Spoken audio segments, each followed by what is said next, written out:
जय जय श्री राधे, जय श्री कृष्णा। भारत दर्शन यूट्यूब चैनल के माध्यम से मथुरा, वृंदावन, नंदगांव, गोकुल बरसाना और गोवर्धन की यात्रा में आपका स्वागत है। अगर आप मथुरा वृंदावन की यात्रा का प्लान बना रहे हैं तो मैं आपको बता दूं, मथुरा तक आप बाय ट्रेन, बाय बस पहुंच सकते हैं और मथुरा से वृंदावन। यदि आप बाय एयर आना चाहते हैं तो आगरा आए, आगरा से मथुरा और मथुरा से वृंदावन। यदि आप दिल्ली से आ रहे हैं बस या टैक्सी से तो मैं आपको बता दूं, आप छठीकरा उतरे। छठीकरा से आपको ऑटो या ई रिक्शा मिल जाएगा। आपको 3 दिन का समय इस यात्रा के लिए निकालना है, तो चलिए आप भी हमारे साथ यात्रा प्रारंभ कीजिए। यदि आपने हमारे YouTube चैनल को सब्सक्राइब नहीं किया तो कर लीजिए, क्योंकि हम आपको भारत के विभिन्न नगरों के मंदिरों के दर्शन करवाते रहेंगे। तो चलिए यात्रा छठीकरा से प्रारंभ करते हैं। छठीकरा आप 6 या 7 बजे सुबह पहुँचे। यदि आप 300-400 किलोमीटर दूर से वृंदावन आ रहे हैं तो आप घर से रात्रि में ही निकले और सुबह 6 या 7 बजे तक छठीकरा पहुँचे। छठीकरा वृंदावन मार्ग पर ही आपको माँ वैष्णो देवी मंदिर, प्रियाकांत जू, प्रेम मंदिर, इस्कॉन टेम्पल जिसे अंग्रेज़ मंदिर भी कहते हैं, उन मंदिरों के दर्शन का लाभ प्राप्त होगा। सबसे पहले आपको माँ वैष्णो देवी, फिर प्रियाकांत जू, उसके बाद लगभग 2-3 किलोमीटर के बाद प्रेम मंदिर के दर्शन प्राप्त होंगे। 200 मीटर यदि आप इससे आगे चलेंगे तो आपको इस्कॉन टेम्पल जिसे अंग्रेज़ मंदिर कहते हैं उसके दर्शन प्राप्त होंगे। प्रेम मंदिर के दर्शन यदि आप रात्रि में करते हैं तो ज़्यादा अच्छा रहेगा, क्योंकि रात्रि में प्रेम मंदिर बहुत ही अच्छा दिखाई देता है और इसका नज़ारा मन को मोहने वाला होता है। इसके बाद आप विद्यापीठ चौराहे की तरफ जाए। इस्कॉन टेम्पल से आप ई रिक्शा या ऑटो लेकर विद्यापीठ पहुँचे। वहाँ से बाएं तरफ बिहारी जी के लिए रास्ता जाता है। लगभग 200 से 300 मीटर की दूरी पर श्री बांके बिहारी लाल जी के दर्शन प्राप्त करें। विद्यापीठ पहुँचते पहुँचते आपको दिन के लगभग 12 बज जाएंगे। अब आप यहाँ रूम की व्यवस्था करेंगे। विद्यापीठ चौराहे और अटल्ला के बीच आपको बहुत से होटल और धर्मशालाएं मिल जाएंगी। यहाँ 400 से 500 में रूम उपलब्ध हो जाएंगे। यदि आप बांके बिहारी जी की तरफ रूम लेना चाहते हैं तो वहाँ भी आपको बहुत से होटल और धर्मशालाएं मिल जाएंगी। अब आप रूम लेकर विश्राम करिए, क्योंकि 4:30 से पहले वृंदावन के किसी भी मंदिर के पट खुलने वाले नहीं। 4:30 के बाद बिहारी जी के दर्शनों के लाभ प्राप्त करें। इसके बाद आप 100-200 मीटर के बाद राधा वल्लभ जी के दर्शन प्राप्त कीजिए। वृंदावन सो वन नहीं, नंदग्राम सो ग्राम, वंशी वट सो वट नहीं, श्री राधा कृष्ण सो नाम। वृंदावन की कुंज गलियों से होते हुए आप इन मंदिरों के दर्शन प्राप्त करेंगे। इसके बाद आप सेवा कुंज की तरफ जाइए और श्री कृष्ण और राधा के दर्शन प्राप्त कीजिए। यह वह रहस्यमय स्थान है जहाँ राधा कृष्ण आज भी अर्धरात्रि को रास रचाते हैं, माखन मिश्री का भोग लगाते हैं, निज शयन करते हैं और आज भी अर्धरात्रि को रास रचाते हैं, माखन मिश्री का भोग लगाते हैं, निज शयन करते हैं और प्रतिदिन दातुन भी की हुई मिलती है जो रात्रि में रखी जाती है। धार्मिक नगरी वृंदावन में यह स्थान रहस्य से भरा हुआ है। इसके बाद आप माँ जमुना की तरफ जाए और माँ जमुना जी के दर्शन प्राप्त करें। काली दह, जहाँ कालिया नाग के अहंकार का दमन किया था, जहाँ से श्री कृष्ण ने खेल खेल में गेंद की कीड़ा करते हुए जमुना जी में छलांग लगाई थी।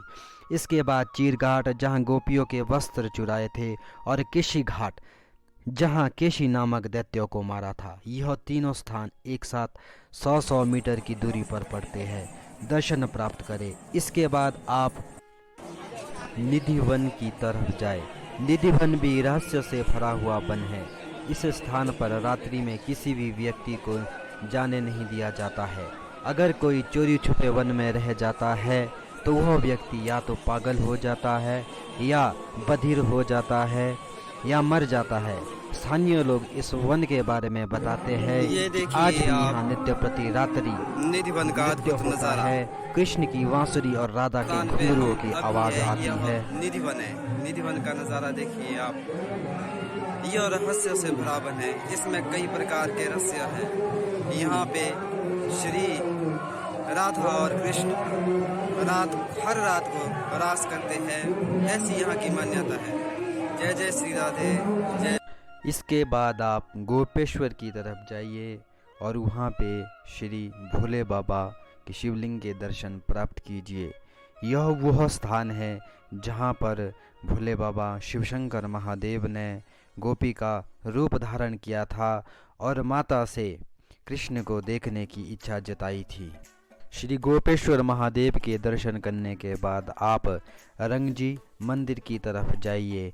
रंगजी मंदिर के दर्शन प्राप्त करें। इस मंदिर में स्वर्ण का खंबा है। यह मंदिर 8वीं शताब्दी में बनाया गया था। यह मंदिर द्रविड़ वास्तुशिल्प शैली से बना है। इसके बाद आप रूम आ जाए। यदि आप परिक्रमा लगाना चाहते हैं तो सुबह वृंदावन की परिक्रमा 5 से 6 बजे के बीच में लगाइए, बहुत अच्छा रहेगा। यदि आप वृंदावन की परिक्रमा की विस्तृत जानकारी चाहते हैं तो इस वीडियो के डिस्क्रिप्शन में जाए या ऊपर दिए गए आई बटन में क्लिक कीजिए। मैंने उसमें काली दह, चीर घाट, केशी घाट का विस्तृत वर्णन किया है। यह सभी स्थान वृंदावन की परिक्रमा में आ जाते हैं, इसलिए आप वृंदावन की परिक्रमा का भी लाभ उठाएं। रूम आकर आप रात्रि विश्राम करें और सुबह वृंदावन की परिक्रमा लगाकर 9 बजे नंदगांव, बरसाना और गोवर्धन की यात्रा प्रारंभ करें। तो चलिए प्रारंभ करते हैं। वृंदावन से नंदगांव 48 किलोमीटर है। नंदगांव नंद बाबा के प्राचीन 84 खम्भों वाला नंद महल के दर्शन प्राप्त करें। फिर नंदगांव से बरसाना आए। 6 किलोमीटर की दूरी पर आपको बरसाना आएगा। बरसाना का मंदिर पहाड़ी पर है, वह आप पैदल जाए, अच्छा रहेगा। यदि नहीं जा सकते तो मोटर बाइक आपको 50 रुपये में राधा रानी लाडली सरकार के पास ले जाएंगी। बरसाना के दर्शन प्राप्त करें, युगल छवि के दर्शन प्राप्त करें। आप बाहर को आए और पूरे बरसाना के पहाड़ी से दर्शन करें। इसके बाद आप वापस आए, गोवर्धन की तरफ आए और गोवर्धन की परिक्रमा प्रारंभ करें। वहाँ ऑटो या ई रिक्शा जो 100 रुपये में प्रति व्यक्ति लेंगा और आपको 21 किलोमीटर की गोवर्धन संपूर्ण परिक्रमा करवाएगा। गोवर्धन की परिक्रमा में 1 घंटा 30 मिनट का समय लग जाएगा। गोवर्धन की परिक्रमा में आप सबसे पहले पुछरी का लोटा, हनुमान जी दर्शन प्राप्त करेंगे। इसके बाद राधा कुंड के दर्शन प्राप्त करेंगे। फिर मानसी गंगा की तरफ जाए। यह वह स्थान है जहाँ श्री कृष्ण भगवान ने मन से गंगा को प्रकट किया था और ग्वाल बालों की प्यास बुझाई थी। इसके बाद गोवर्धन की परिक्रमा पूर्ण करके आप मथुरा की तरफ आए और वहाँ से गोकुल जाए। वहाँ ब्रह्मांड घाट के दर्शन प्राप्त करें। यह वह स्थान है जहाँ श्री कृष्ण भगवान ने बाल लीला करते हुए माटी खाई थी और माँ यशोदा को, अपनी मैया को अपने मुख में संपूर्ण ब्रह्मांड के दर्शन करवाए थे। इसीलिए इसे ब्रह्मांड घाट कहा जाता है। आप ब्रह्मांड घाट के दर्शन प्राप्त करें। इसके बाद आप रमन रेती जाए। रमन रेती बहुत ही रमणीय स्थान है। इसके बाद आप मथुरा आ जाए और श्री कृष्ण जन्मभूमि के दर्शन प्राप्त करें। श्री कृष्ण जन्मभूमि में किसी भी प्रकार का इलेक्ट्रिक सामान, घड़ी, मोबाइल ले जाना वर्जित है। इसलिए मैं कृष्ण जन्मभूमि की कोई भी वीडियो नहीं बना पाया। आप वहां जाए और साक्षात श्री कृष्ण के दर्शन प्राप्त करें, वो आपको वहीं जाके करने पड़ेंगे। इसके बाद आप द्वारिकाधीश मंदिर की तरफ जाए और श्री द्वारिकाधीश द्वारिकानाथ के दर्शन प्राप्त करें। अब यहाँ आपकी 2 दिन की यात्रा पूर्ण होती है।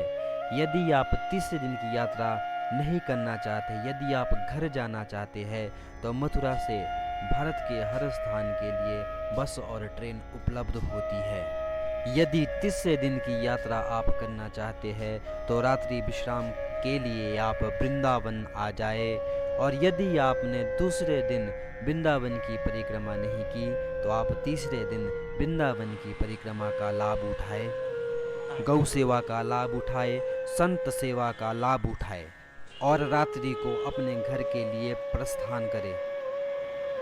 इस यात्रा में लगने वाला प्रति व्यक्ति खर्च